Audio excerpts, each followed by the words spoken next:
Berjumpa kembali dengan saya dalam tutorial yang ke-14, penggunaan program aplikasi PASW untuk mengolah dua kelompok data independen dengan menggunakan metode Mann and Whitney.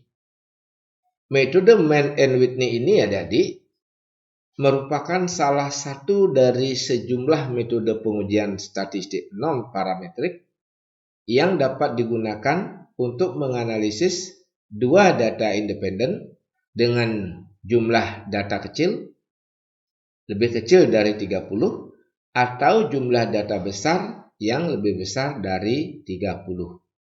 Pengujian dua data independen dengan metode Mann and Whitney ini adik-adik tidak mensyaratkan data berdistribusi normal. Dua data independen dalam hal ini dimaknai sebagai dua kelompok data yang masing-masing diperoleh dari sumber atau objek yang berbeda.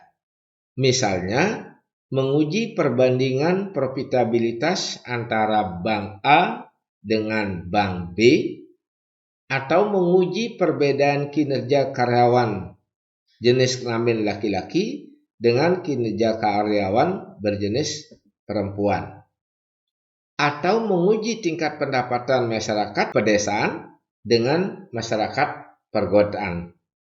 Atau juga bisa dilakukan membandingkan produktivitas kerja karyawan di kantor cabang A dengan di kantor cabang B, dan banyak lagi contoh-contoh yang lainnya.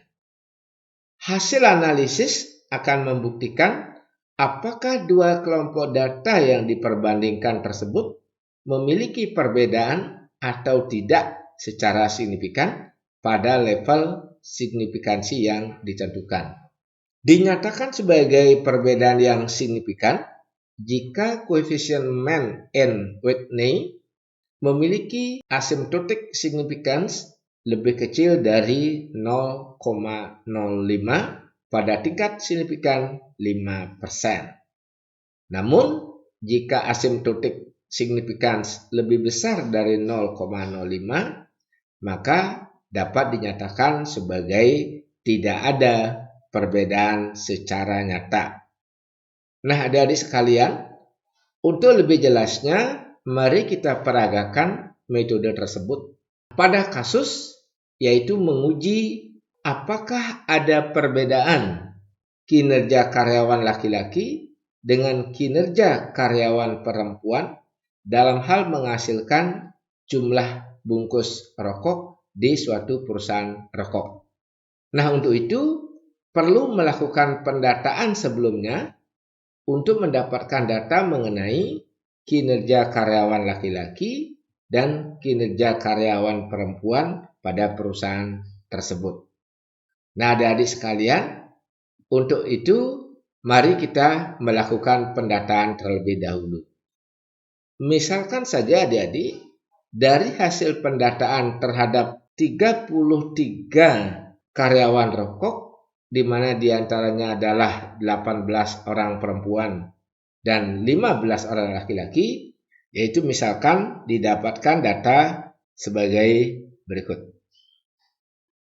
Nah, adik-adik sekalian, untuk dapat melakukan pengujian data tersebut dengan metode Mann and Whitney, data tersebut perlu digabungkan sehingga bentuk gabungannya akan nampak seperti ini, di mana perempuan kita berikan simbol 1 dan laki-laki kita berikan simbol 2. Nah, adik-adik sekalian, mari sekarang kita buka program aplikasi PASW atau program aplikasi SPSS. Seperti nampak di dalam layar adik-adik, inilah tampilan awal daripada PASW statistik. Kita klik cancel ini. Nah, adik-adik sekalian, di ruang ini ada dua kelompok tabel, ada tabel data view dan variable view. Kita akan mengisi pertama-tama pada data view. Datanya kita ambil dari Excel yang sudah kita gabungkan tadi. Adik-adik sekalian, kita copy data ini dulu, kita blok. Lalu kita klik kanan, kita copy, lalu kita pindah ke SPSS. Di ruang ini kita klik kanan, lalu kita paste. Nah, adik-adik sekalian, datanya sudah masuk di data view. Nah, sekarang di variable view, di baris pertama kita akan isikan jenis kelamin. Lalu di baris kedua kita akan isikan kinerja. Nah, adik-adik sekalian, kita sudah mengisi di baris pertama kita isi jenis kelamin dan di baris kedua kita isi kinerja. Selanjutnya, sekarang kita akan mulai melakukan analisis. Seperti biasa, pertama-tama kita klik Analyze, lalu kita pilih Non-Parametric Test, lalu kita pilih Legacy Dialog, selanjutnya kita pilih 2 Independent Sample. Nah, adik-adik sekalian, maka di layar akan muncul seperti ini.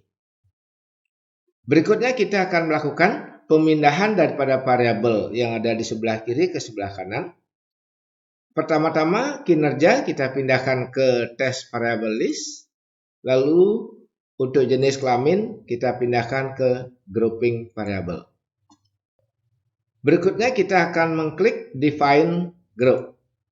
Untuk define group, di grup 1 kita akan klik angka 1. Di grup 2 kita akan klik angka 2. Lalu kita klik continue. Selanjutnya adik-adik kita akan mengecek di exact.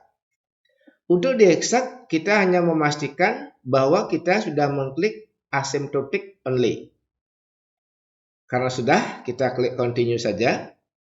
Berikutnya kita memastikan lagi di option. Di option kita klik untuk memastikan bahwa exclude keys test by test sudah diklik juga. Kita klik continue. Berikutnya kita pastikan lagi bahwa tipe tes main and Whitney ini sudah dicentang juga. Maka dengan demikian terakhir kita sekarang hanya mengklik OK. Dengan mengklik OK adik-adik, kita akan mendapatkan hasil tes main Whitney. Inilah hasilnya yang terdiri dari 2 tabel, yaitu tabel rank dan tabel tes statistik. Nah, berikutnya adik-adik, setelah kita selesai melakukan kalkulasi, tugas kita sekarang adalah memaknai daripada hasil uji ini. Pertama-tama kita perhatikan tabel rank. Pada tabel rank ini, kinerja pada simbol 1 yaitu perempuan yang jumlahnya 18 itu main ranknya itu adalah 14,94. Sedangkan kinerja untuk jenis kelamin simbol 2 yaitu laki-laki jumlahnya 15, main ranknya itu adalah 19,47 dari 33 total responden yang kita punya. Nah, adik-adik sekalian, kalau kita lihat perbedaannya, ini adalah jauh sekali perbedaannya dari 14 ke 19. Namun, apakah perbedaan ini signifikan atau tidak? Mari kita lihat di kelompok tabel yang kedua, yaitu tabel tes statistik. Adik-adik sekalian, di tabel tes statistik, kita melihat di asymptotic sig dengan nilai 0,180. Sesuai dengan apa yang diuraikan di awal, bahwa jika asymptotic signifikansi ini lebih besar dari 0,05, maka dinyatakan tidak ada perbedaan antara satu perlakuan dengan perlakuan yang lain. Artinya dalam hal ini tidak ada perbedaan antara kinerja karyawan perempuan dengan kinerja karyawan laki-laki pada perusahaan rokok. Nah, adik-adik sekalian, demikianlah peragaan penggunaan program aplikasi SPSS atau PASW dalam menguji 2 data independen dengan metode Mann and Whitney. Semoga adik-adik semua dapat mengikuti langkah-langkahnya dengan baik. Adik-adik, sampai di sini dulu peragaan kali ini. Terima kasih atas ketekunannya mengikuti peragaan kali ini. Sampai jumpa lagi pada tutorial-tutorial berikutnya.